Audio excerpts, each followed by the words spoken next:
Hello बच्चों, कैसे हैं आप। मेरा नाम अभिषेक कानुड़िया है और आपका फिर से स्वागत है आपके अपने प्यारे से चैनल संदीप कोचिंग क्लासेस पर। बच्चों, आज हम स्टार्ट करने जा रहे हैं Kirchhoff's law of current electricity. Kirchhoff law बच्चों बहुत ही आईएमपी है, नाम थोड़ा सा अजीब है पर ये लॉ बहुत ज़्यादा आईएमपी है आपके एग्जाम पॉइंट ऑफ व्यू से भी, और कहें तो करंट इलेक्ट्रिसिटी चैप्टर के की तरफ से भी कहें तो बहुत ज़्यादा इंपॉर्टेंट टॉपिक है। तो सर किरचॉफ लॉ की ज़रूरत क्यों पड़ी, पहले वहाँ से शुरू करते हैं। तो बच्चों, कभी आप किसी सर्किट की बात करें, सर्किट आप समझ गए होंगे, सर्किट का मतलब जिसमें बैटरी हो, रेजिस्टेंस हो, सेल हो और इंडक्टर हो। ये नए नाम है इंडक्टर और कैपेसिटर, पर आपको ये थोड़ा बहुत नॉलेज होगा कि कभी इस टाइप के एलिमेंट्स किसी सर्किट में कनेक्ट हो तो हमें हर एलिमेंट के अक्रॉस करंट निकालना होता है, वोल्टेज निकालना होता है, पोटेंशियल डिफरेंस निकालना होता है, पावर निकालनी होती है। तब ओम्स लॉ अकेला काम नहीं करता। ओम्स लॉ जो है बिल्कुल बेसिक वर्जन है करंट इलेक्ट्रिसिटी का, पर कभी आप आगे एडवांस वर्जन पे जाए तो किरचॉफ्स लॉ जो है इन बड़े बड़े नेटवर्क्स को सॉल्व आसानी से चुटकियों में कर देता है। तो चलिए बच्चों स्टार्ट करते हैं। किरचॉफ लॉ क्या होता है, मैं जितना बोल रहा हूँ उससे ज़्यादा लिख के बताऊँगा, ज़्यादा मज़ा आएगा। तो बच्चों, किरचॉफ लॉ समझने के लिए शुरू करते हैं। किरचॉफ लॉ की शुरुआत कैसे होती है। तो बच्चों, किरचॉफ लॉ जो है इस चैप्टर का सबसे इंपॉर्टेंट टॉपिक है। तो किरचॉफ एक साइंटिस्ट है जिसने दो लॉ दिए। कितने लॉ दिए बच्चों? दो लॉ दिए, लॉ 1 और एक लॉ 2 दिया। फर्स्ट लॉ जो है उसे शॉर्ट फॉर्म में कहते हैं KCL। क्या कहते हैं बच्चों? KCL। KCL का फुल फॉर्म क्या होता है? तो KCL का फुल फॉर्म होता है किरचॉफ्स करंट लॉ। क्या होता है बच्चों? Kirchhoff's current law. KCL का फुल फॉर्म होता है किरचॉफ करंट लॉ। और दूसरा लॉ जो है वो है KVL, जिसे हम फुल फॉर्म में कहते हैं किरचॉफ्स वोल्टेज लॉ। क्या नाम है बच्चों इसका? Kirchhoff's voltage law. देखिएगा मैं यहाँ पर बिल्कुल डिटेल में समझा रहा हूँ। इसे हम जंक्शन रूल भी कहते हैं या जंक्शन लॉ भी कहते हैं। क्या कहते हैं बच्चों? किरचॉफ का जंक्शन लॉ, और इसे हम कहते हैं किरचॉफ का लूप लॉ। अभी लूप लॉ क्या होता है मैं सब समझाऊंगा, सब कुछ समझाने वाला हूं। तो चलिए सबसे पहले तो मैं हेडिंग डालता हूं, फर्स्ट हेडिंग डालता हूं जिसका नाम है किरचॉफ करंट लॉ। तो फर्स्ट टॉपिक को समझते हैं। तो फर्स्ट टॉपिक क्या है बच्चों? KCL। सर KCL क्या होता है? मैं शॉर्ट फॉर्म को ज़्यादा तवज्जो दे रहा हूं। तो शॉर्ट फॉर्म में K फॉर किरचॉफ है, C फॉर करंट है और L फॉर क्या है बच्चों? लॉ है। ये KCL है जिसे हम किरचॉफ करंट लॉ कहते हैं, या फिर इसे हम जंक्शन लॉ भी कहते हैं। क्या कहते हैं बच्चों? Junction law. Sir junction law क्या होता है? तो मैं आपको समझाता हूँ। मान लीजिए बहुत सारी ब्रांच है। क्या है बच्चों? ब्रांच है। ये ब्रांच है जिसके अंदर एलिमेंट कनेक्ट है। सर एलिमेंट क्या होता है? भाई एलिमेंट मतलब वायर। वायर में हो सकता है ये फैन भी एलिमेंट हो। फैन भी एक तरह का एलिमेंट है जो किसी इलेक्ट्रिकल सर्किट का हिस्सा होता है। तो हम यहाँ पर उस फैन को बस इस तरह से डिनोट कर देते हैं और ये इसका रेजिस्टेंस होता है। फैन होगा, बल्ब होगा, या फिर सर बहुत सारी चीज़ें होती है आपकी डिवाइसेस में, वो सब कुछ हो सकती है। तो फ्रिज हो सकता है, कूलर हो सकता है, कुछ भी हो सकता है बच्चों। तो मान लीजिए एक ब्रांच है और ये एक और ब्रांच है, दिख रही होगी ये ब्रांच है। जब दो ब्रांच आपस में किसी एक जगह मीट हो तो उसे हम कहते हैं जंक्शन। तो ये चीज़ जो है O क्या है यहाँ पर? जंक्शन है। तो मैं डेफिनेशन अलग से नहीं लिखवा रहा हूँ। जंक्शन क्या होता है बच्चों? when two or more than branch meet at some point, तो this point is called junction. हाँ है ना बच्चों? तो मान लीजिए इस जंक्शन पर बहुत सारे एलिमेंट कनेक्ट है। सर एलिमेंट क्या है? फ्रिज हो सकता है, टीवी हो सकता है, बल्ब हो सकता है, आपका टीवी हो सकती है और फैन हो सकता है, जैसा कि अभी मैंने थोड़ी देर पहले कहा। तो मान लीजिए ये एक और एलिमेंट है, ये दिख रहा है, एक और एलिमेंट है। ऐसा बना दो सुंदर बनाने के लिए, बाकी तो ये 4 से भी समझा जा सकता था। तो KCL को समझाने के लिए मैं ज़्यादा से ज़्यादा बनाने की क्या कर रहा हूँ, कोशिश कर रहा हूँ। ज़्यादा बनाओगे तो समझ में भी ज़्यादा आएगा। ठीक है बच्चों? तो यहाँ पर मैंने कितनी ब्रांच ले रखी है? एक ब्रांच, ये दूसरी ब्रांच है, तीसरी ब्रांच है, चौथी, 5वीं, 6ठी, 7वीं, 8वीं। और ये सारी ब्रांच कहाँ पर कनेक्टेड है? किसी एक पॉइंट पर। इस पॉइंट को हम क्या कहते हैं? जंक्शन कहते हैं। तो किरचॉफ करंट लॉ क्या कहता है? देखिए इसका स्टेटमेंट समझाता हूँ। तो इसका स्टेटमेंट समझा के फिर पूरे बहुत सारे न्यूमेरिकल भी आज हम करेंगे। तो इसका स्टेटमेंट क्या है? तो इसका स्टेटमेंट है the algebraic sum of all current, the algebraic sum of all current, algebraic sum of all current सब समझाऊंगा, टेंशन ना लें बच्चों। the algebraic sum of all current at any junction, बच्चों जंक्शन को नोड भी कहते हैं, तो यहाँ पर एक मैं नोड पॉइंट भी डाल दूँ। नोड भी कहते हैं ना बच्चों, जंक्शन लॉ या फिर नोड लॉ, तो यहाँ पे नोड भी मैं वर्ड यूज कर देता हूँ। तो the algebraic sum of all current at any junction is 0। अरे सर इसका मतलब क्या हुआ? मैं समझाऊंगा, डरने की कोई बात नहीं है। दैट इज, इसका चलो मीनिंग समझा ही देते हैं। बहुत से बच्चे पूछ रहे हैं कि सर बता दो। तो बच्चों यहाँ पर ये लॉ क्या बोलता है कि भैया इस ब्रांच में जो भी करंट फ्लो हो रहा है, मान लीजिए कि यहाँ पर सारे करंट फ्लो हो रहे हैं। मैं दूसरे कलर से बना के लिख देता हूँ। तो मान लीजिए यहाँ पे करंट I1 फ्लो हो रहा है, यहाँ पे करंट I2 फ्लो हो रहा है, यहाँ पे करंट I3 फ्लो हो रहा है। हाँ, डायरेक्शन मैंने जानबूझ कर अलग बना रहा हूँ। I4 फ्लो हो रहा है, I5 फ्लो हो रहा है, ये I6 है, ये I7 है और ये I8 है। तो यहाँ पर देखिए इतने सारे करंट फ्लो हो रहे हैं। दिख रहे हैं आपको करंट? ये I1 current, I2 current, I3, I4, I5, I6, I7, I8। बच्चों ये जो करंट की डायरेक्शन है अभी फिलहाल मैंने समझाने के लिए बनाई है। ये डायरेक्शन कुछ भी हो सकती है, मतलब I2 बाहर निकल रहा है, जंक्शन से बाहर निकल रहा है या फिर अंदर आ रहा है, वो तो आपको क्वेश्चन में पता चलेगा। ठीक है, तो ये लॉ क्या बोलता है कि द अलजेब्रिक सम ऑफ सारे करंट का सम। सर सारे करंट, देखिए इस जंक्शन पे कितने करंट आपको नजर आ रहे हैं? तो आप कहेंगे सर मुझे तो 8 करंट नजर आ रहे हैं। कौन कौन से? I1, I2, I3, I4, I5, I6, I7, I8। तो ये लॉ क्या कहता है कि सारे करंट का अलजेब्रिक सम, और अलजेब्रिक सम को हम समीशन से शो करते हैं। आप 10th क्लास से मैथ्स में पढ़ रहे हैं, ये सिग्मा वर्ड यूज होता है। तो algebraic sum of all current, सारे करंट का सम कहाँ पर बच्चों? नोड पर या फिर कहें जंक्शन पर। सारे करंट का अलजेब्रिक सम हमेशा कितना होता है? 0। इसका मतलब क्या होता है मैं सब कुछ समझाऊंगा। तो बच्चों ये लॉ क्या कहता है कि सारे current I1, I2, I3, I4, I5, I6 का कौन सा सम बच्चों? अलजेब्रिक सम क्या होता है? 0 होता है। सर कहाँ पर? किसी भी जंक्शन पे या किसी नोड पर सारे करंट का the algebraic sum of all current at any junction is 0। मैं इसको समझाता हूं। तो बच्चों देखिए, आप देखेंगे कि सर सारे करंट का सम, नहीं सम नहीं बच्चों, अलजेब्रिक सम। क्या मैथ्स में अलजेब्रा नाम सुना है? और अलजेब्रिक सम 2 टाइप के होते हैं, प्लस को भी सम कहते हैं और अलजेब्रिक सम माइनस को भी कहते हैं बच्चों। तो यहां पर देखिए आपको 2 तरह के करंट नजर आ रहे हैं। देखिए I1, I2 लीव कर रहा है, लीव मतलब जंक्शन से लीव करता हुआ दिख रहा है। I3 जंक्शन पे इंटर कर रहा है, I4 लीव कर रहा है, I5 इंटर कर रहा है, I6 लीव कर रहा है, I7 इंटर कर रहा है, I8 इंटर कर रहा है। दिख रहा होगा आपको ये इंटर करंट कर रहा है। देखिए करंट इंटर हो रहा है, यहाँ से करंट इंटर हो रहा है, यहाँ से करंट लीव हो रहा है, इंटर लीव हो रहा है और ये लीव हो रहा है। तो बच्चों ये कहता है कि सारे करंट का सम कितना होगा? 0। तो बच्चों यहाँ पर आपको साइन कन्वेंशन लेने पड़ेंगे। सर साइन कन्वेंशन क्यों लेते हैं? अरे भाई जब 2 डायरेक्शन हो तो हमें साइन कन्वेंशन लेने होते हैं। सर 2 डायरेक्शन, हाँ दिखी तो रही है। एक करंट क्या हो रहा है? लीव कर रहा है, जंक्शन से लीव कर रहा है, ये रहा जंक्शन से लीव कर रहा है। और एक करंट क्या हो रहा है? जंक्शन से इंटर कर रहा है। 2 ही तो करंट है, एक लिविंग करंट है और एक इंटरिंग करंट है। तो बच्चों हम यहां पर साइन कन्वेंशन ले लेते हैं कि taking incoming current towards junction is taken as positive. इतना बड़ा सेंटेंस की जरूरत नहीं थी, पर फिर भी मैंने लिख दिया कि बच्चों इनकमिंग करंट को हम हमेशा क्या लेते हैं? पॉजिटिव। और बच्चों आउटगोइंग करंट, सर आउटगोइंग समझते होंगे, जो बाहर निकल रहा है।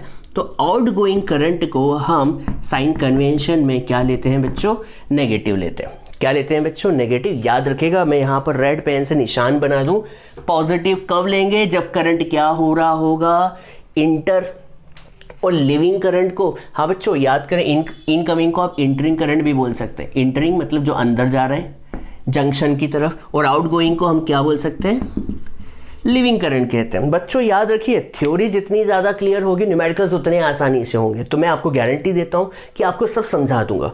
तो बच्चों देखिए यहाँ पर ये लॉ क्या कहता है, तो यहाँ पर कौन सा लॉ लगा दे, बाय किरचॉफ करंट लॉ। याद रखिएगा एक कौन सा लॉ है, करंट का लॉ।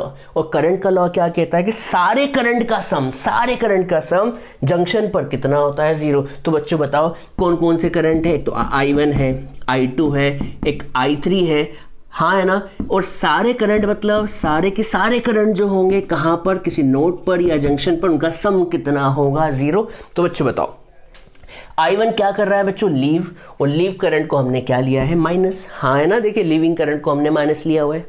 I2 क्या है, लिविंग, तो लिविंग करंट को हम क्या लेंगे, माइनस। I3 क्या है, इंटरिंग, तो इंटरिंग करंट को हम क्या लेंगे, पॉजिटिव।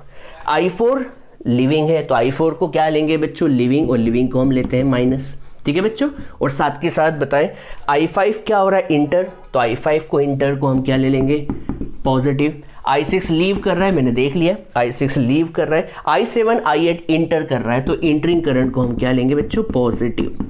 ठीक है, और इन सब का सम कितना होगा, 0। ऐसा मैं नहीं कह रहा हूं, किरचॉफ नाम का साइंटिस्ट कह रहा है कि सारे करंट मिलकर क्या बनाएंगे, सारे करंट मिलकर का अलजेब्रिक सम किसी जंक्शन पर कितना होगा, 0 होगा। ठीक है बच्चों, तो ये लॉ आपको लगाना आ गया होगा। ये रहा law, algebraic sum of all current at any node is equal to 0। अब बच्चों थोड़ा सा मैथ्स लगाओ। सर मैथ्स कैसे लगाते हैं, देखिए ये इक्वल्स टू 0 है, तो एक काम करते हैं, सारी नेगेटिव वाली टर्म को उस तरफ भेज देते हैं और पॉजिटिव वाली को इस तरफ लिख देते हैं। तो बच्चों बताओ पॉजिटिव वाली कौन है, तो पॉजिटिव वाली I3 है, पॉजिटिव वाली I5 है, पॉजिटिव वाली I7 है, और पॉजिटिव वाली I8 है। इसे हम यहाँ पर लिख दें, ठीक है। और I1 I2 I4 I6 को उधर ले जाएं, तो I1 उधर गया, ये 1 जा रहा है 1, I2 को भी उस तरफ भेजे। सर उस तरफ मतलब राइट साइड में भेज दे बच्चों, ठीक है, राइट साइड में भेज दिया। अब I4 को भी उस तरफ भेज दें, और किसको भेज दें बच्चों, I6 को भी उधर भेज दें, हाँ है ना। अब आपसे कोई पूछे कि यार ये करंट कौन से हैं, तो बताओ, बता सकते हैं करंट कौन से हैं, तो आप कहेंगे सर I3 अंदर जा रहे हैं, I5 अंदर जा रहे हैं, I7 अंदर जा रहा है, I8 अंदर जा रहा है। इसका मतलब ये सारे करंट क्या है, सारे करंट जो है वो है इंटरिंग करंट। कौन से करंट है बच्चों, इंटरिंग करंट, हाँ है ना। सर इंटरिंग करंट मतलब अंदर जा रहे हैं, सर किसके अंदर जा रहे हैं, तो किसके अंदर जा रहे हैं बच्चों, जंक्शन की तरफ या फिर नोड। याद रखिएगा इसे नोड भी कहते हैं, दो नाम है। और बच्चों कोई आपसे पूछे कि ये कौन से करंट है, तो आप देख के बताओ, I1 I2 I4 और एक और था और I6, ये सारे कौन से हैं, लिविंग करंट। तो algebraic sum of all current, ये कौन से करंट है बच्चों, लिविंग करंट। इन सब का अलजेब्रिक सम कितना होगा, 0। तो बच्चों किरचॉफ लॉ को आप यही कह सकते हैं, दूसरे तरीके से भी बोल सकते हो, जितना आएगा उतना जाएगा। आप समझे बच्चों, इसका मतलब क्या है, जितना करंट आ रहा है उतना ही जाएगा, जितना करंट इंटर हो रहा है उतना ही करंट क्या होगा, लीव होगा। तो कभी हम इसके स्टेटमेंट को एक बार और लिखें, तो देखिएगा इसका स्टेटमेंट क्या होगा। यहीं लिख देता हूं बच्चों, जगह थोड़ी सी कम पड़ जाती है हमेशा, तो मैं स्टेटमेंट को यहां पर लिखता हूं, ब्लू पेन से लिख देता हूं और करके। क्या बच्चों, इनकमिंग करंट, क्या बच्चों यहां पर लिखेंगे हम sum of incoming current towards junction या towards node is always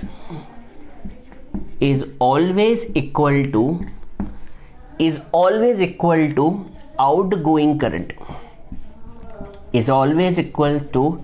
outgoing current, from junction. बच्चों इसका दो स्टेटमेंट है, दोनों में से जो भी याद करें आपके लिए अच्छा होगा। तो मैं तो कहना चाहूँगा कि भैया आपको जो याद करना है वो याद कर ले।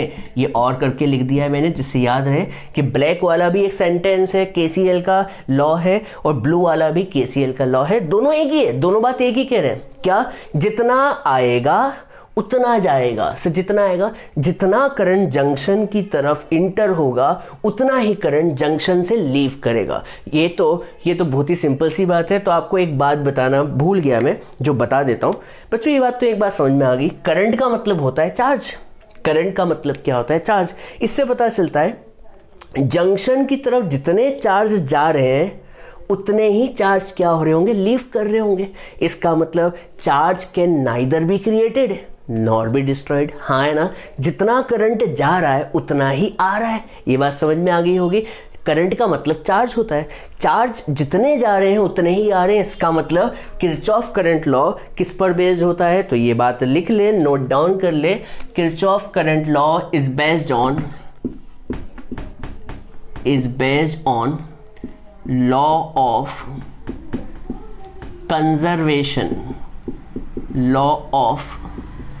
Conservation of charge. याद रखिएगा बच्चों, ये किस पर बेस्ड होता है? किरचॉफ करंट लॉ किस पर बेस्ड होता है? कंजर्वेशन ऑफ चार्ज पर। मेरे पास जगह नहीं है इसलिए मैंने यहां लिख दिया, it is based on law of conservation of charge. बच्चों सीधी सी बात बोलूं, KCL का नियम क्या है? किरचॉफ करंट लॉ कहता है जितना आएगा उतना जाएगा। सर जितना आएगा उतना जाएगा मतलब जितना करंट इंटर हो रहा है उतना ही करंट लीव होगा। और हमने कन्वेंशन क्या लिया है? इनकमिंग करंट को पॉजिटिव लिया है, इनकमिंग करंट को पॉजिटिव लिया है। देखिए पॉजिटिव पॉजिटिव पॉजिटिव। और जो बाहर निकल रहे थे जंक्शन से जो बाहर निकल, से I1 बाहर निकल रहा है, I2 बाहर निकल रहा है, लिविंग करंट को हम क्या लेते हैं? माइनस। लिविंग करंट को माइनस और इनकमिंग करंट को प्लस। जल्दी से इसे नोट डाउन कर ले बच्चों। उम्मीद करता हूं आपको KCL का लॉ समझ में आया होगा। न्यूमेरिकल्स हम ढेरों करेंगे, ढेरों। जब तक आपको समझ नहीं आते तब तक हम करेंगे, पर इसका लॉ समझना जरूरी था। आपने KCL का लॉ समझ लिया, अब हम KVL का लॉ समझेंगे। KVL क्या होता है? तो जब तक आप इसे लिख लीजिए, नोट डाउन करें, स्क्रीनशॉट ले लीजिए बच्चों। चलिए बच्चों, अब हम शुरू करते हैं Kirchhoff voltage law. Kirchhoff current law आपको समझ आया होगा ऐसा मैं उम्मीद करता हूं, और कभी नहीं भी आया तो आपको मैं बता दूं, हम न्यूमेरिकल में इसे फिर से पढ़ेंगे, क्योंकि हमें लॉ को बस इतना ही समझना था जिससे कि न्यूमेरिकल सॉल्व हो सके। तो आपको कभी फॉर्मूला याद करने की कोई ज़रूरत नहीं है, उसका सिर्फ लॉ याद करना है कि सारे करंट का सम किसी भी नोड पर कितना होगा? 0 होगा। तो अब हम सेकेंड लॉ को पढ़ते हैं जो कि है किरचॉफ वोल्टेज लॉ। तो हम सेकेंड टॉपिक की तरफ चलते हैं, और सेकेंड लॉ जो है उसे हम कहते हैं किरचॉफ वोल्टेज लॉ। क्या कहते हैं बच्चों? किरचॉफ वोल्टेज लॉ, और शॉर्ट फॉर्म में हम इसे कहते हैं KVL। याद रखिएगा, इसे हम क्या बोलते हैं बच्चों? KVL कहते हैं, किरचॉफ वोल्टेज लॉ। इसे हम लूप लॉ भी कहते हैं। ठीक है बच्चों, लूप लॉ या फिर मैश लॉ भी कहते हैं, मैश लॉ। अब ये क्या होता है सब कुछ तो मैं बताने वाला हूँ, टेंशन नहीं लेना बच्चों, बस टेंशन ना ले। ये सारे नाम एक ही है, आप तो बस KVL याद रखें, KVL आपके लिए सफिशिएंट रहेगा। तो बच्चों KVL समझाने के लिए मैं स्टेटमेंट देता हूँ। याद कीजिए पिछली बार क्या था? तो पिछली बार स्टेटमेंट था द अलजेब्रिक सम। हाँ सर ये तो था, हमने देखा था अलजेब्रिक सम। और बच्चों याद रखना, अलजेब्रिक सम का मतलब सिर्फ प्लस नहीं होता, माइनस को भी हम अलजेब्रिक सम के अंदर इंक्लूड करते हैं। ठीक है, तो algebraic sum of all voltage, और वोल्टेज का मतलब क्या होता है बच्चों? ये तो आप जानते हैं, potential difference. The algebraic sum of all voltage at any loop, at any loop. Sir loop क्या होता है मैं इस बारे में बताऊंगा। लूप क्या होता है? The algebraic sum of all voltage at any loop is always 0। ठीक है, और हाँ ये इलेक्ट्रिक सर्किट की बात चल रही है तो eight any loop in electric circuit भी लिख ले। वैसे तो अंडरस्टूड है, इस चैप्टर में हम इलेक्ट्रिक सर्किट की बात कर रहे हैं, तो एट एनी इलेक्ट्रिक सर्किट। तो बच्चों ये अंडरस्टूड ही है क्योंकि हम पूरे टॉपिक में इलेक्ट्रिक सर्किट की बात कर रहे हैं। तो बच्चों आप तो बस इतना याद रखें, ब्लैक पेन से जो लिखा है उसे याद रखें। Algebraic sum of all voltage, सारे वोल्टेज का सम किसी लूप में हमेशा क्या होगा, जीरो। याद कीजिए अभी केसीएल में हमने समीशन आई जीरो पढ़ा था, मतलब सारे करंट का सम जीरो होता है। पर कहाँ पर, वहाँ पर नोड पर या जंक्शन में। यहाँ पर जो लॉ होगा वो कहता है कि भैया सारे वोल्टेज का सम वो भी किस में, किसी लूप में कितना होगा, जीरो होगा। और बच्चों कभी आप ओम्स लॉ लगाएं तो हम V को, ओम्स लॉ से V को IR भी कह सकते हैं, हाँ बिल्कुल कह सकते हैं। तो ओम्स लॉ से V जो होगा IR भी होता है। तो सारे वोल्टेज का अलजेब्रिक सम किसी भी लूप में, हाँ मैं लूप बताने वाला हूँ बच्चों, क्यों टेंशन ले रहे हो, लूप में बताऊंगा। सारे वोल्टेज का सम, और वोल्टेज को हम IR कहें तो भी कोई दिक्कत नहीं होगी, वोल्टेज कहो या फिर IR कहो, बात तो एक ही है। तो algebraic sum of all voltage at any loop is always zero. Sir समझाओ थोड़ा सा, मैं समझाता हूँ, टेंशन नहीं लेना बच्चों। चलो तो समझाने के लिए हम एक सर्किट कंसिडर कर रहे हैं। तो कंसिडर एन इलेक्ट्रिक सर्किट। बच्चों हम इलेक्ट्रिक सर्किट को कंसीडर करते हैं। और बच्चों इलेक्ट्रिक सर्किट में क्या होता है ये तो पता होगा, चलो मैं बताता हूँ। इलेक्ट्रिक सर्किट में रेजिस्टेंस होते हैं, हाँ है ना, बिल्कुल होते हैं सर, होते हैं। तो मान लीजिए एक रेजिस्टेंस है R1। अरे इलेक्ट्रिक सर्किट अरबों होते हैं, अरबों भी कम बोल दिया मैंने, खरबों होते, खरबों भी मैंने कम कहा। उनमें से मैं एक सिंपल सा बना रहा हूँ समझाने के लिए। तो मान लीजिए एक रेजिस्टेंस है R1 है, एक रेजिस्टेंस है R2 है, और यहाँ पर एक और रेजिस्टेंस है, समझाने के लिए बोल रहा हूँ बच्चों, R3 है। और यहाँ पर एक बैटरी या सेल ले लेते हैं, ये एक सेल ले लिया जिसका पोटेंशियल कितना बोल दिया, V1 बोल दिया, या EMF E1 हो गया। चलो एक काम करते हैं, समझाने के लिए एक काम करते हैं, एक और बना देते हैं। मान लीजिए एक और रेजिस्टेंस, क्या नाम है इसका, R4 है। और यहाँ पर एक सेल बना देते हैं जिसका पोटेंशियल V3 ले लेते हैं। बस बहुत हो गया, इतना समझने के लिए इतना काफ़ी है। ये मैंने मन से बनाया है, याद रखिएगा। खरबों से भी ज़्यादा इलेक्ट्रिक सर्किट होते हैं, उनमें से मैंने एक सिंपल सा समझाने के लिए लिया है। टफ तो बहुत होते हैं पर ये सबसे सिंपल है, ठीक है बच्चों। तो अब पहला क्वेश्चन, तो क्या ये सर्किट है, ये इलेक्ट्रिक सर्किट है। और इलेक्ट्रिक सर्किट में क्या होता है, बैटरी होती है, बिल्कुल बैटरी होती है और एलिमेंट होते हैं। सर बैटरी इसलिए कि एलिमेंट चल सके, जैसे पंखा। अब पंखे को चलाने के लिए बैटरी तो चाहिए जो कि इलेक्ट्रिसिटी पास कर सके, तभी तो पंखा चलेगा, ठीक है। बल्ब को जलाने के लिए हमें सेल या बैटरी तो चाहिए, नहीं तो बैटरी आपका बल्ब कैसे लाइट अप होगा, हाँ है ना बच्चों। तो ये बल्ब है, या फ्रिज है, ये टीवी है, और ये कुछ भी हो सकता है, आपके घर में गीजर समझ लो। और ये जो है सेल या बैटरी है जो कि इनको चला रहे हैं, ठीक है। उम्मीद करता हूँ थोड़ा बहुत तो समझ में आया होगा। अब सर ये तो समझ में आ गया इलेक्ट्रिक सर्किट है। अब लूप क्या होता है, तो बच्चों लूप क्या होता है, लूप का मतलब बंद कमरा। लूप का मतलब क्या होता है, बंद कमरा। आप देख सकते हैं ये एलिमेंट है, हाँ है ना, ये एलिमेंट है, ये एलिमेंट है, एलिमेंट है, ये ब्रांच है, हाँ है ना। कभी ब्रांच क्या हो, क्लोज हो, तो हम उसे क्या कहते हैं, लूप कहते हैं, या फिर मैश कहते हैं। क्या कहते हैं बच्चों, मैश। तो मैं यहाँ पर लिख के बताता हूँ, ज़्यादा क्लियरिटी आएगी। तो मान लीजिए इस पॉइंट को मैं नाम दे देता हूँ, क्या नाम देता हूँ, ए नाम देता हूँ, इस B देता हूँ, इसे C दे देता हूँ, इसे D दे देता हूँ, समझने के लिए मन से कुछ भी दे देता हूँ, E देता हूँ, और इसे क्या दे देता हूँ, F देता हूँ। तो बच्चों आपको दो लूप नजर आ रहे हैं, हाँ सर। एक लूप बताओ, लूप नंबर 1 कौन सा है, तो एक लूप नजर आ रहा है A, दिख रहा है बच्चों, B, D, नहीं D कहाँ से आ गया, A B C D A। क्या आपको लूप नजर आ रहा है, A B C D A? हाँ बच्चों ये लूप है। लूप का मतलब जो जहां से शुरू हो खत्म भी क्या होना चाहिए, वहीं पर होना चाहिए। तो आपको एक लूप नजर आ रहा हो, ये देखिए लूप A से शुरू हो रहा है। कहाँ से शुरू हो रहा है बच्चों, A से शुरू हो रहा है, B पे जा रहा है, फिर C पे जा रहा है, फिर C पे जा रहा है, फिर D पे जा रहा है बच्चों। ये लूप हो गया, ये लूप हो गया, ठीक है। मैं इसको एरो से बना देता हूँ, ये लूप हो गया। और एक और लूप नजर आ रहा है आपको, सर हाँ एक और लूप नजर आ रहा है, सर एक और लूप नजर आ रहा है। मैं हमेशा क्लॉकवाइज लूप लेता हूँ, तो एक और लूप नजर आ रहा है, वो है क्या बच्चों, D से शुरू हो रहा है, मान लो D से शुरू हो गया, C F D C F E D, तो D C F E D दिख रहा है बच्चों। तो आपको लूप नंबर 1 दिख रहा है और ये लूप नंबर 2 नजर आ रहा है। ये लूप 1 है और ये लूप 2 है, दिख रहा है बच्चों। नाम क्या है लूप का, D C F E D, ये लूप हो गया। तो ये लूप तो समझ में आ गया। अब ये क्या कहता है बच्चों, ये लॉ कहता है कि किसी भी लूप में किसी भी लूप में सारे वोल्टेज का सम, अलजेब्रिक सम कितना होगा? 0, चाहे लूप नंबर 1 हो या चाहे लूप नंबर 2 हो। तो चलो लगाते हैं, हम समझते हैं और लगाते हैं। तो बच्चों हम लगाते हैं अप्लाई, क्या लगाते हैं बच्चों? Apply Kirchhoff voltage law in loop number 1। Sir loop number 1 कौन सा है? तो 1 का नाम ही लिख देते हैं। क्या नाम, लूप का नाम क्या था? ABCDA, दिख रहा है बच्चों? लूप का नाम क्या है? ABCDA। अब मैं KVL लगाने वाला हूं, तो सबसे पहले तो करंट बना दूं। सर करंट क्या, मैं बताता हूं बच्चों। एलिमेंट से बैटरी कनेक्टेड है, तो उन एलिमेंट में करंट तो फ्लो हो रहा होगा। सर किस डायरेक्शन में फ्लो हो रहा होगा? हमें क्या पता किस डायरेक्शन में होगा। तो हम एक काम करते हैं, डायरेक्शन मन से बनाते, मन से डायरेक्शन। हमें नहीं पता करंट किस डायरेक्शन में फ्लो हो रहा है। बच्चों बताओ, आपके घर में इतने सारे सर्किट है, आपको पता है करंट कहाँ फ्लो हो रहा है? इधर जा रहा है कि उधर जा रहा है? पता है क्या?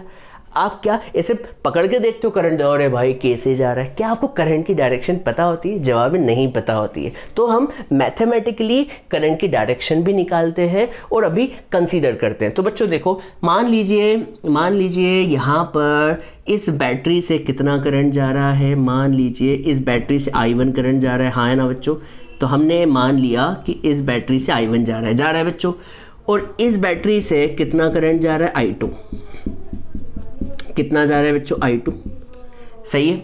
यहां से I1 जा रहा है, तो इस पूरे, आप जानते हैं इस पूरी ब्रांच में I1 करंट जाएगा। I1 सीरीज में करंट सेम होता है, ये आपको पता है। यहां से I2 जा रहा है, ठीक है। यहां से I1, यहां से I2, तो बच्चों बताओ यहां से कितना करंट जाएगा? सोच के बोलना बच्चों। तो आप कहेंगे सर I3। अरे भाई I3 तो जाएगा, मैं आपको समझाता हूँ। देखिए, आपको समझाने के लिए एक छोटा सा डायग्राम समझाता हूँ। बच्चों बताओ, यहां से 10 लीटर पानी जा रहा है, यहां से 20 लीटर पानी जा रहा है, तो बच्चों बताओ यहां से कितना जाएगा? तो आप कहेंगे सर यहां से 10 जा रहा है, यहां से 20 जा रहा है, तो यहां से 30 जाएगा। सर 30 क्यों? क्योंकि ये करंट और ये करंट का सम, हाँ है ना बच्चों? तो 10 + 20 इस 30 लीटर, हाँ है ना? तो बच्चों वैसे यहां से I1 करंट जा रहा है, यहां से I2 जा रहा है, तो बच्चों बताओ यहां से कितना जाएगा? तो आप कहेंगे सर I3। अरे I3 तो जाएगा, पर I3 की वैल्यू क्या होगी? तो आपको पता चल गया होगा, I3 की वैल्यू होगी I1 + I2। कितनी होगी बच्चों? I1 + I2। नहीं आया समझ में? मैं समझाता हूँ। देखिए, इस पूरी ब्रांच में I1 करंट है, इस पूरी ब्रांच में I1, हाँ पूरी जगह सैकड़ों बार लिख दो तो भी I1 ही रहेगा, ठीक है। I1 है, इस पूरी ब्रांच में I2 है, तो इधर से भी I2 जाएगा बच्चों। ये I2 है, ये I2 करंट है, ये I2 जा रहा है बच्चों। ये I1 जा रहा है, ये I1 दिख रहा होगा बच्चों। I1, ये I1 है, ये I2 है। तो बच्चों बताओ इन दोनों का सम कितना होगा? I1 + I2। सर कैसे? मान लो ये 10 लीटर को मैं I1 मान लूँ, इस 20 लीटर को I2 मान लूँ, तो बच्चों बताओ 30 लीटर कैसे आएगा? I1 + I2 से, हाँ है ना बच्चों? ये समझ में आया? सर ये कैसे पता चला? किरचॉफ करंट लॉ से। किरचॉफ करंट लॉ यही तो कहता है, जितना आएगा उतना ही जाएगा।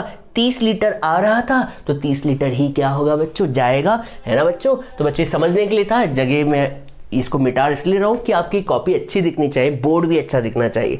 तो बच्चों लगाएं KVL, करंट की डायरेक्शन बना दी। चलो तो KVL लगाते हैं धीरे से। बच्चों बताओ यहां से कितना जा रहा है? I1 + I2। तो बच्चों बताओ यहां से भी कितना जाएगा? सर उतना ही जाएगा, I1 + I2।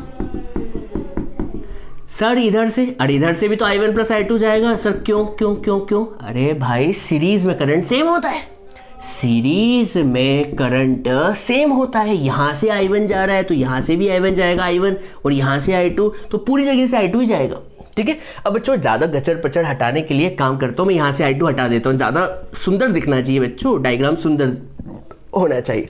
तो बच्चों लगाएं KVL, लगाते हैं। बच्चों हम लूप में कहां से कहां जा रहे हैं? हम A से B जा रहे हैं बच्चों।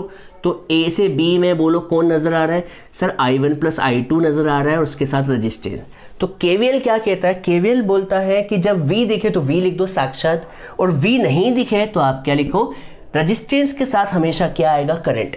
तो रजिस्टेंस के साथ हमेशा क्या आएगा? करंट। तो बच्चों बताओ रजिस्टेंस के साथ क्या आएगा? करंट। बोलो R1 के साथ, देखिए ना रजिस्टेंस के साथ हमेशा करंट, और सर कभी IR ना हो तो V अकेला आएगा, V अकेला या फिर IR या फिर V। तो अभी यहां पर I के साथ क्या आएगा? R।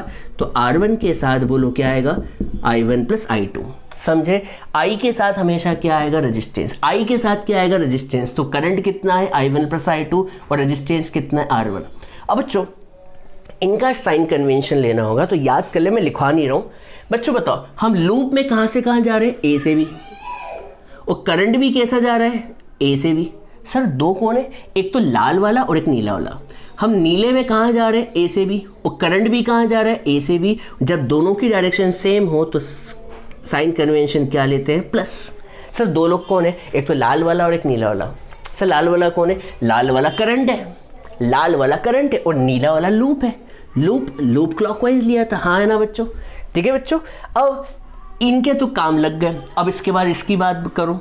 बच्चों बताओ, रेजिस्टेंस और करंट हमेशा साथ में आते हैं, तो रेजिस्टेंस और करंट क्या होंगे? साथ में आएंगे। तो रेजिस्टेंस और करंट साथ में आ गए, हाँ है ना बच्चों? रेजिस्टेंस और करंट साथ में आ गए। अब साइन कन्वेंशन बोलो। साइन कन्वेंशन दो चीज को देख के बनाते हैं, लाल लाइन और ब्लू लाइन। सर लाल लाइन क्या है? लाल लाइन करंट है, तो करंट ए से बी जा रहा है। और लूप भी कैसे जा रहा था? लूप भी कहाँ से कहाँ जा रहा है? ए से बी, हाँ है ना? करंट भी ऐसे जा रहा है, लूप भी वैसे जा रहा है। करंट लाल वाला भी उधर जा रहा है, लूप भी उधर जा रहा है, तो कभी डायरेक्शन सेम हो तो प्लस। ठीक है। अब अच्छा होता है, लूप में हम ए से बी चले गए, बी से सी। बी से सी में तो कोई नजर ही नहीं आ रहा है, बी से सी में तो कोई नजर नहीं आ रहा है क्या बच्चों? नहीं आया। अब सी से डी में देखो, सी से डी में दिख रहा है बच्चों? तो सी से डी में कौन नजर आ रहा है? Sir I1। अरे I1 अकेला नहीं आता, I हमेशा रेजिस्टेंस के साथ आता है। तो बच्चों ये तो आप सैकड़ों बार लिख दोगे, तो क्या बार बार I लिखते जाओगे क्या? इसकी कोई जरूरत नहीं है, I1 को I1 ही रहने दो। अब बच्चों बताओ अगली टर्म क्या नजर आ रही है? तो आप कहेंगे सर हम लूप में सी से डी जा रहे हैं, सी से डी। तो देखिए सी से डी के रास्ते में आपको कौन दिख रहा है? बैटरी। और बैटरी का कौन सा हिस्सा नजर आ रहा है? माइनस।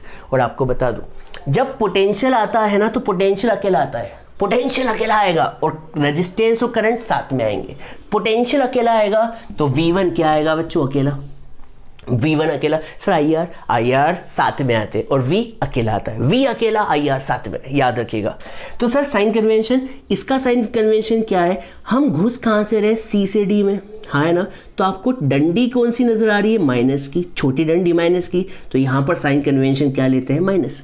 साइन कन्वेंशन क्या लेंगे बच्चों? माइनस। मैं दो बार समझाऊंगा, पर अभी पहले समझ ले। फिर इसके बाद बोलो, अब सी से डी के रास्ते में इसके भी काम लगा दिए। अब बताओ अगला आदमी कौन है? रेजिस्टेंस है। और रेजिस्टेंस हमेशा किसके साथ आता है? करंट के साथ। तो रेजिस्टेंस हमेशा किसके साथ आएगा? करंट के साथ। रेजिस्टेंस हमेशा किसके साथ आएगा? करंट के साथ। और सर डायरेक्शन तो देखिए, आप लूप में कैसे जा रहे हैं? सी से डी जा रहे हैं, देखिए ना, सी से डी, ब्लू वाली लाइन सी से डी जा रहे हैं। और करंट भी उसी डायरेक्शन में जा रहा है, करंट भी उसी डायरेक्शन में जा रहा है। सेम डायरेक्शन में जाने की वजह से सेम डायरेक्शन इसकी भी सेम है और इसकी भी सेम है, तो साइन कन्वेंशन क्या आएगा? प्लस। ये हो गया आपका किरचॉफ वोल्टेज लॉ। अब इसका कोई आंसर तो निकलेगा नहीं। सर क्यों? क्योंकि ये तो हम समझाने के लिए कर रहे हैं। क्या कर रहे हैं बच्चों? समझाने के लिए। हम एक क्वेश्चन लेंगे, अभी हमें 10-12 क्वेश्चन करने हैं, जो कि हम 2 लेक्चर्स में बनाएंगे। 10-12 क्वेश्चन से हम सारे न्यूमेरिकल्स को समझने की कोशिश करेंगे।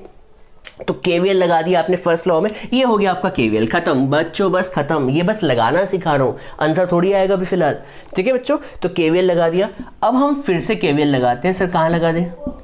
तो अप्लाई कर रहे हैं बच्चों, हम केवीएल को फिर से अप्लाई कर रहे हैं। तो अप्लाई केवीएल। बच्चों बताओ अगला लूप कौन सा है? तो अगला लूप जो है वो क्या है बताओ? DCF। कहाँ है लूप सर? DCFED, DCFED। ठीक है बच्चों, चलो। तो बच्चों अब हम कहां से कहां जा रहे हैं? तो हम जा रहे हैं डी से सी। दिख रहा है बच्चों? डी से सी। सर अभी तो सी से डी गए थे। अरे सी से डी तो हम ऊपर वाले लूप में गए थे, ऊपर वाले लूप में सी से डी ऐसा था। अब नीचे वाले लूप में तो हम डी से सी जा रहे हैं ना। देखिए हम नीचे वाले लूप में कहां से कहां जा रहे हैं? डी से सी। चलिए स्टार्ट करते हैं। बच्चों बताओ, जब आप डी से सी की तरफ जा रहे हैं, तो बताओ रास्ते में कौन दिख रहा है? R3। तो R3 रेजिस्टेंस के साथ हमेशा करंट आता है, तो रेजिस्टेंस के साथ करंट R3 इंटू I1। ठीक है, अब साइन कन्वेंशन सोच के बताओ, साइन कन्वेंशन क्या आएगा? तो आप कहेंगे सर हमेशा तो प्लस आता है। नहीं बच्चों, साइन कन्वेंशन इस बार चेंज आएगा। कैसे? देखो, आप डी से सी जा रहे हो, तो लूप तो आपका डी से सी जा रहा है, लूप आपका डी से सी जा रहा है, लूप आपका डी से सी जा रहा है, पर करंट बोलो कहाँ जा रहा है? सी से डी। डायरेक्शन अपोजिट है। लूप आपका डी से सी जा रहा है, करंट आपका सी से डी जा रहा है, अपोजिट डायरेक्शन, इसलिए साइन कन्वेंशन माइनस। हाँ है ना बच्चों। अब बच्चों इसके तो काम लगा दिए रेजिस्टेंस और करंट के। अब बताओ उसके अगले रास्ते में कौन नजर आ रहा है, V1 पर। V1 की कौन सी डंडी नजर आ रही है बच्चों, V1 की कौन सी डंडी नजर आ रही है, तो आप कहेंगे सर D से C में जा रहे हैं तो सबसे पहले डंडी नजर आ रही है प्लस वाली, इसलिए हम क्या लिखेंगे प्लस V1। और याद रखना V के साथ कोई मल्टीप्लाई नहीं आता, V अकेला आता है। V जो है शेर, और ये कौन है, कुत्ते और बिल्ली। देखिए बच्चों ये हमेशा साथ में आते हैं। कौन सा था, शेर साथ में आते हैं और कुत्ते हमेशा झुंड में आते हैं ना। तो बच्चों ये झुंड वाले हैं और ये शेर है। शेर हमेशा अकेला आता है, तो शेर का साइन कैसा लगेगा, बड़ी डंडी प्लस। ठीक है, तो हम कहाँ से कहाँ जा रहे थे बच्चों, D से C। तो D से C में पहले तो रेजिस्टेंस मिला, तो रेजिस्टेंस का मल्टीप्लाई करंट से, फिर बैटरी मिली तो बैटरी का स्टार्टिंग प्लस से मिला तो प्लस V1, और फिर इसके बाद सर ये अरे करंट के साथ रेजिस्टेंस आता है, करंट अकेला थोड़ी आता है, तो रेजिस्टेंस तो है ही नहीं तो इसको लिखो ही मत। अब उसके बाद बच्चों बताओ D से C हो गया। अब D से C के बाद आप कहाँ जा रहे हैं, C से F, यहाँ पे तो कोई है ही नहीं। अब बच्चों बताओ हम यहाँ जा रहे हैं, सर यहाँ कैसे, देखो D से C के बाद C से F में कुछ भी नहीं मिला। अब F से कहाँ जा रहे हैं हम, E में। F से कहाँ जा रहे हैं बच्चों, E में। तो चलो F से E में जा रहे हैं बच्चों। तो जाते जाते हमें रास्ते में कौन मिल रहा है, बताओ क्या मिल रहा है, बैटरी। और बैटरी का कौन सा हिस्सा मिल रहा है, कौन सा हिस्सा मिल रहा है, माइनस। तो क्या आएगा, माइनस का V3।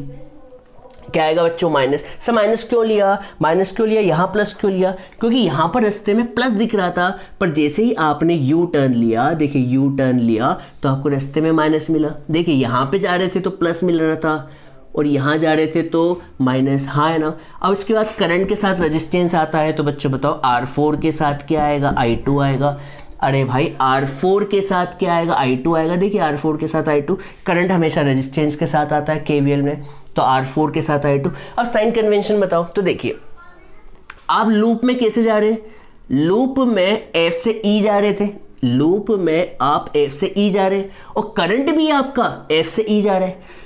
लूप भी तो F से E जा रहा है और करंट भी F से E जा रहा है, तो साइन कन्वेंशन से क्या लेंगे, प्लस लेंगे। और सर आगे E से D में क्या है, तो बच्चों E से D में कुछ भी नहीं है, तो यहाँ पर कुछ भी नहीं आएगा और इक्वल्स टू क्या आ जाएगा, जीरो। सर जीरो क्यों आ रहा है, क्योंकि किरचॉफ वोल्टेज लॉ कहता है कि सारे वोल्टेज का सम कितना होगा, जीरो होगा।